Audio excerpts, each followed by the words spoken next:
I always say curiosity is kind of the antidote to judgment. And granted, the body positivity movement, when it first started, it was for fat folks to feel like they had a place and they were valued and awesome. But it's been co-opted by capitalism again to make us feel even worse about ourselves if we have bad thoughts about our bodies. And so this is what I see. People will look at themselves in a photo or check themselves out in a mirror and have a negative body thought.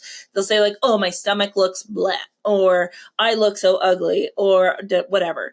But then because of this body positivity movement and self-love movement, our brain is like, oh no, we're supposed to love ourselves. We shouldn't be thinking that way. And now we have this like double whammy of judgment and shame. And now we just like sit in sadness, as opposed to if we can hear the thought, acknowledge you're going to have these thoughts because they're hardwired biologically to have a lot of these thoughts for a bunch of different reasons. Get curious about it. Like, what's happening in my life that would make me believe this thought? Who taught me that thought? Do I want to continue believing this thought? How is this helping me? And just go down that route of curiosity as opposed to sitting in the sadness of judgment.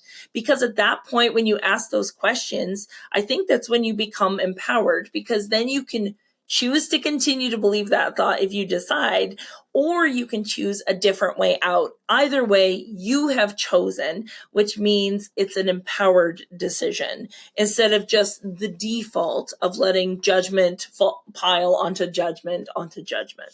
This applies to all of us. Like, one of your big observations in the TED Talk is that nobody likes their body. Like, not the skinny person, not the short person, not the tall person. Like, that's one of your takeaways from photographing all those people. They all don't like their body. So what does that mean?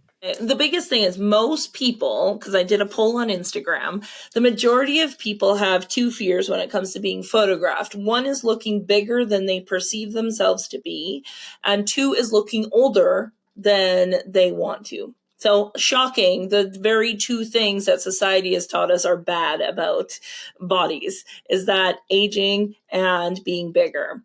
And it does not matter what size a person is. Their biggest fear is becoming bigger. And so when we see a photo of ourselves, again, even if it is that split second, and we tell ourselves, oh, I'm probably going to look like the biggest one in the crowd, what are you making that mean? So that's the question I ask people before I would photograph them. They'd be like, oh, I'm afraid of looking fat in a photo. Well, what would it mean if you did? And like, you could just see people be like, what? Because they expect me as the photographer to say, oh, don't worry, I'll slim you down, I'll pose you in just the right way, I'll da-da-da-da-da. But I realized after photographing people for so many years that it didn't matter how good the photos were. If they believed that they were going to look big in a photo, that's exactly what they would see. And so instead, I had to get them to go there. What would it mean if you did look bigger in a photo? What are you making it mean? And I started to realize as more and more people answered that question, people were afraid of being unattractive and they'd be alone and then they would die. Like, it all comes back down to the base human desire to just belong and be loved and all that stuff. But then I could work with that person and say, is it 100% true that if you were to look big in a photo that everyone's going to leave you and you'll be alone?